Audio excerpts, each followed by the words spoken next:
Welcome to the Ultimate MetaSounds Reference Guide, Spatialization. In this video, we'll be taking a look at our Itd Panner, mid-side decoder, mid-side decode, mid-side encode, and stereo panner. Let's start with our Itd Panner. Itd stands for interaural time difference. This refers to the gap in time it takes for a sound source to hit one ear and then the other.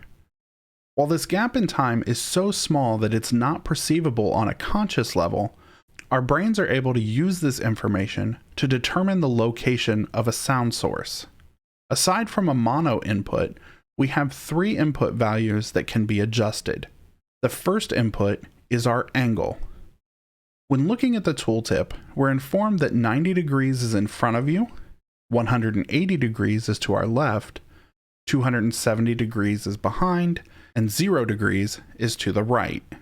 The next input is our distance factor.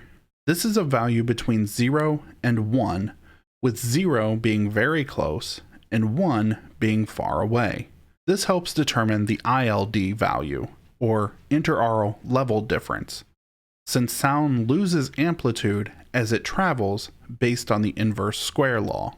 While you can manually input values into both the angle and distance, it's far more likely that you'll be using the azimuth and attenuation inputs made available by selecting the attenuation and spatialization interfaces from the Interfaces drop-down menu.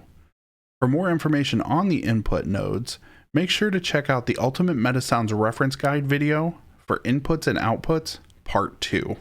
The last input we have on this node is the head width. This value is based on centimeters and refers to the linear distance from ear to ear. The next two nodes we're going to be looking at are the mid-side decoder and mid-side encoder. Before we dive into these nodes, I should probably first explain what mid-side is. Mid-side is a recording technique that uses two microphones. One microphone, usually with a cardioid or hypercardioid polar pattern, is set up facing the sound source to receive direct signal.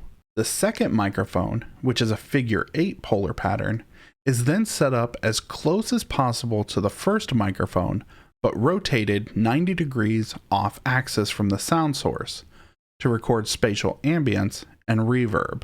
Because a figure 8 microphone uses a single diaphragm and is placed off axis to the sound source, sound coming into one side of the microphone will be written on the positive voltage of the wave file, while sound coming in from the other side will be written on the negative voltage. When blended together with our cardioid microphone, this allows us to localize a sound source. But in order to do so, it must first be decoded. This is where our decoder node comes in.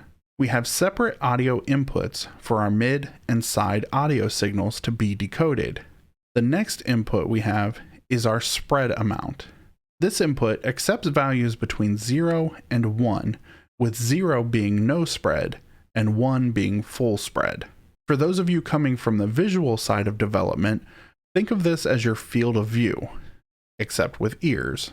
The last input is a Boolean input to toggle equal power on and off. This is useful in blending audio signals together because of the way the polar patterns of the microphones overlap.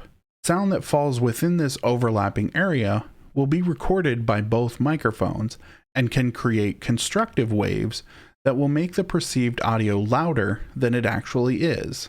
If you're finding that a sound is getting louder as your listener turns slightly off axis from the sound source, then it would be a good idea to play around with this setting.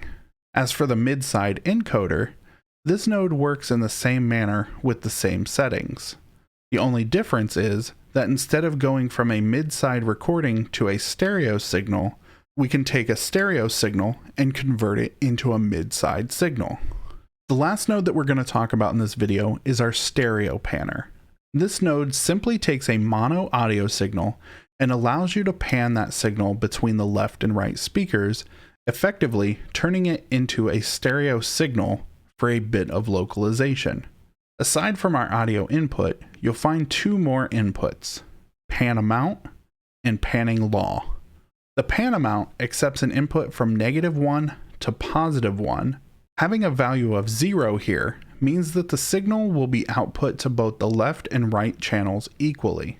Values between 0 and -1 will send more signal to the left speaker and less to the right, where values between 0 and +1 will do the opposite. The panning law dropdown allows you to select between equal power and linear, sometimes referred to as equal gain. What you choose is usually dependent on how you want it to react while panning. Equal power has the potential to cause a slight bump in perceived audio as the panning position reaches the center, while linear will keep this perceived amplitude the same as the panning position moves left and right. To see the full list of videos in this reference guide, click the link to the playlist in the description below.